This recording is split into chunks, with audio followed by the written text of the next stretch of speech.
क्या है ना, भगत सिंह फिल्म का एक डायलॉग है कि बहरों को सुनाने के लिए धमाके की ज़रूरत होती है।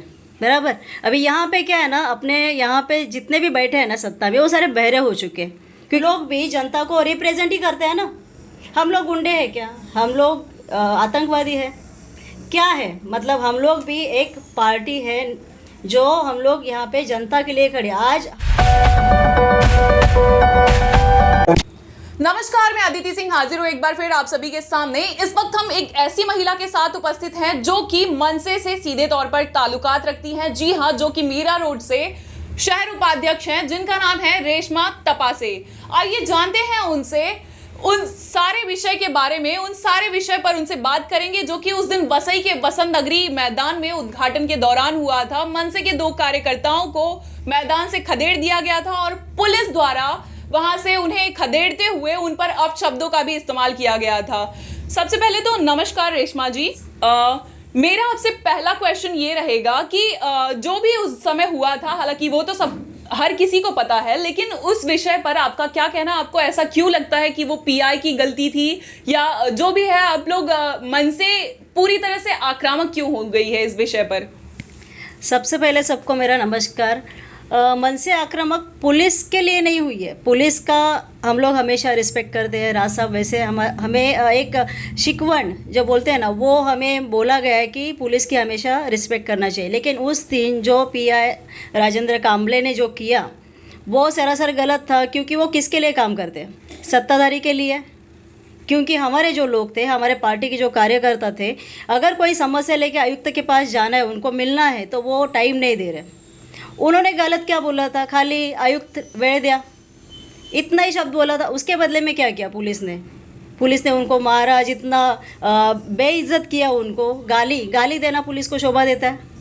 वो उनके अधिकार में था। आप गाली की बात कर रही हैं, लेकिन इससे पहले आयुक्त से मिलने के लिए जब अविनाश जाधव जी गए थे, तो शिवसेना का कहना है कि उन्होंने भी तो अपशब्दों का इस्तेमाल किया था। तो एक मनसे पे वरिष्ठ पद पे होने के बाद उनका इस तरह से अपशब्दों का इस्तेमाल करना क्या सही था? उन्होंने गाली गलौज किया। सबको पता है कि आयुक्त की गलती थी, उन्होंने टाइम नहीं दिया और उन्होंने गाली गलौज किया भी है, तो भी कानूनी उन पे कार्रवाई हो रही है। उनके ऊपर केसेस दर्ज है, आज भी वो हेयरिंग के लिए जाते हैं। तो क्या मेरा सवाल है, जो शिवसेना इतना उनको सपोर्ट करे, आयुक्त या राजेंद्र कांबले को, तो आज शिवसेना का क्या पक्ष रहेगा? जैसे अविनाश भाई के बारे में उनके ऊपर केसेस है, सब कुछ, उनको तड़ी पड़ी का नोटिस भी मिला था।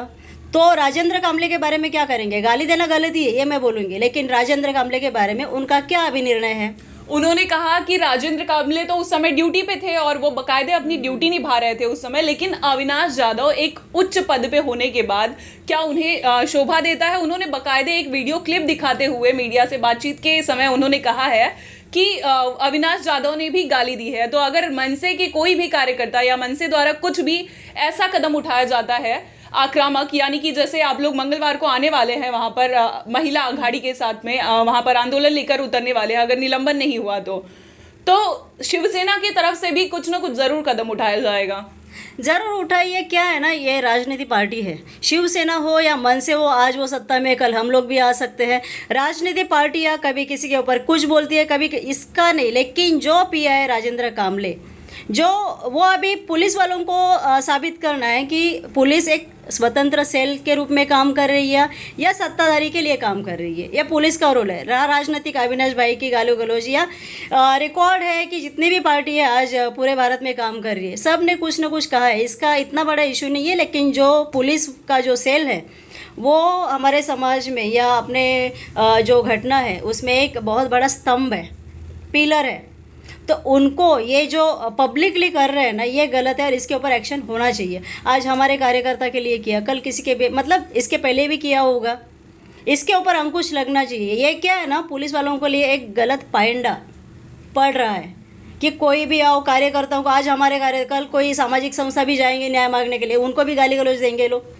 ये सारी बातें तो तो ठीक है, लेकिन जहाँ तक बात हुई मनसे की, तो मनसे की एक अलग ही छवि बनी है समाज में कि हमेशा तोड़ फोड़ करना, हमेशा आक्रामकता दिखाना। क्या ये सही है? क्या आपको लगता है कि मतलब हमेशा आक्रामक होके ही मांगे पूरी हो सकती है, या जब अब कोई आपकी आवाज़ नहीं सुने तो आक्रामक होना ज़रूरी है? क्या बोलेंगे आप इस विषय पर? क्या है ना, भगत सिंह फिल्म का एक डायलॉग है कि बहरों को सुनाने के लिए धमाके की ज़रूरत होती है, बराबर।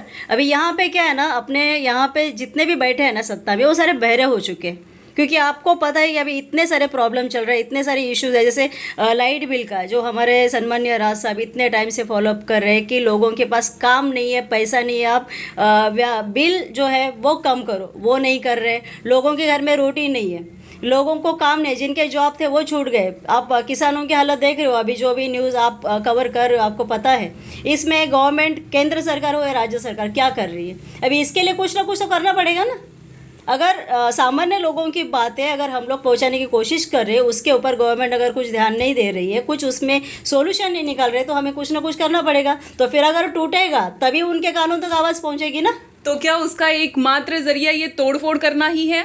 अगर ये जरिया नहीं चाहिए तो सरकार हमारे सन्मान्य राज साहब के साथ, मनसे की टीम के साथ मीटिंग करे और लोगों को क्या चाहिए उसके ऊपर फोकस करे। सरकार किसके लिए होती है? लोगों के लिए, बराबर। लोग वैसे भी आपको टैक्स पर पे कर रहे हैं हर एक चीज़ के लिए। आप बिस्किट भी खरीदते हो तो टैक्स जाता है ना।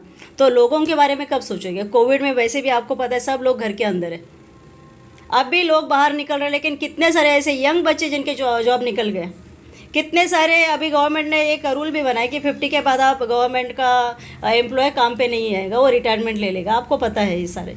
तो क्या करें घर वाले? मतलब हम लोग भी कॉमन पीपल में अगर हम लोग देखें ग्राउंड में, अगर हम लोग देखते ही नहीं कि ग्राउंड में क्या चल रहा है, एसी में बैठ के या ऑफिस में बैठ के 2-4 नौकर हाथ में, वैसा नहीं होता है। आप सामान्य लोगों की बात सुनो। ये सरकार किसके लिए? अगर वो कायदे कानून जो ये नए नए ला रहे वो अगर जनता के हित में नहीं, तो उनका फ़ायदा क्या? आपको क्या लगता है कि मंगलवार को आप लोग जब आएंगे वहां तुलिंस पुलिस स्टेशन के पास पीआई की निलंबन की मांग लेकर, तो आपको क्या लगता है पीआई माफी मांगेंगे या सच में उनका निलंबन होगा आपके इस आक्रामकता को देखते हुए? आक्रामकता, आप मंगलवार को वहाँ पे आइए, न्यूज़ कवर कीजिए और आक्रामकता जो है आप देखिए। क्योंकि जो पीआई कामले हैं उसको अद्दल तो करनी चाहिए, सज़ा मिलनी चाहिए। वो निलंबन होगा, उसके लिए भी एक सबक होगा कि वो ऐसे नहीं कर सकता। और वहाँ पे जो आक्रामकता वो आगे का मैं अभी नहीं बताऊँगी। आप वहाँ पे आइए, वहाँ पे न्यूज़ कवर कीजिए, वहाँ पे देखिए कि वहाँ पे क्या होता है। जो सेना है, सेना को भी आंदोलन करने दीजिए, लेकिन सेना को भी मुझे एक सवाल पूछना है। जो उन्होंने हमारे सन्माननीय अविनाश भाई के बारे में बोला है कि उन्होंने आयुक्त को गाली दी वगैरह, वो क्यों दी? उसका बैकग्राउंड उन्होंने चेक नहीं किया। जबकि जनता के इतने सारे समस्या है। आप मतलब महाराष्ट्र सरकार में आप सत्ताधारी हो, लेकिन वहाँ के जो वसई विरार के जो जनता है, उनके जो प्रॉब्लम्स है, वहाँ पे इतने सारे इलीगल कंस्ट्रक्शन हो रहे हैं। कोविड में उन लोगों को कोविड सेंटर इतना गंदा हालत में है। मतलब हर एक चीज़ है जो फैली हुई है, वहाँ पे किसी का फोकस नहीं। अगर वो चीज़ के लिए आयुक्त से टाइम मांग रहे हैं, पिछले 8-9 महीने से अविनाश भाई टाइम मांग रहे थे, वो नहीं दे रहे थे। जबकि उनके सामने 8-10 शिवसेना के कार्यकर्ता वहाँ पर बैठे थे। तो हम लोग भी जनता को रिप्रेजेंट ही करते हैं ना। हम लोग गुंडे हैं क्या? हम लोग आतंकवादी है क्या है? मतलब हम लोग भी एक पार्टी है जो हम लोग यहाँ पे जनता के लिए खड़े। आज हर एक आप देखेंगे कृष्ण कुंज पे हर एक कॉमन मैन वहाँ पे जा रहे हैं न्याय मांगने के लिए। क्यों? इसका सोच विचार आज उद्धव ठाकरे जो हमारे सीएम है उनको भी करना चाहिए, और जो भी सत्ता में बैठा है उनको इस चीज़ पे फोकस करना चाहिए। आज अविनाश भाई को गाली देने की ज़रूरत क्यों पड़ी? इसके लिए वो अगर उनको बैकिंग दे रहे, आयुक्त की मैं बात कर बसई विरार की, तो जो लड़की वहाँ पे काम कर रही थी नगर पालिका में, वो भी मराठी लड़की थी, उसको जो वहाँ के कमिश्नर ने घर पे भांडी धुलवाए या कपड़े धोए वो लड़की को लेके, और उसको फिर जॉब से निकाल दिया। इसके लिए शिवसेना चुप क्यों है? अभी तक उनका एक भी बयान क्यों नहीं आया? तो ये थी मीरा रोड की शहर उपाध्यक्ष, जिन्होंने बताया कि अब जो भी होगा वो सीधी तौर पर मंगलवार को तुलिंस पुलिस स्टेशन के बाहर देखा जाएगा। अभी के लिए फिलहाल इतना ही, तब तक के लिए नमस्कार।